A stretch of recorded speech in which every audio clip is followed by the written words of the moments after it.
राज्यामध्ये मागच्या आठवड्यापासून गारपीट, वादळ, प्रामुख्याने विदर्भ असेल, मराठवाडा असेल, उत्तर महाराष्ट्र असेल, महाराष्ट्राच्या अनेक जिल्ह्यांमध्ये हे संकट सातत्याने आपल्याला बघायला मिळतंय।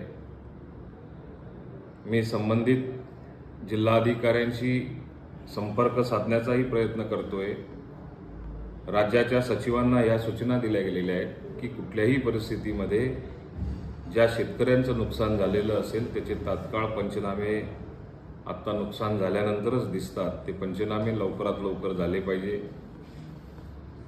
त्याचा अहवाल राज्य शासनाकडे आयुक्तांकडनं एकदा आचारसंहिता संपल्यानंतर तो राज्य सरकारकडे पाठवला गेला पाहिजे, पोचला पाहिजे, की जेणेकरून आचारसंहिता संपल्यानंतर शेतकऱ्याला आपल्याला दिलासा देता येऊ शकतो।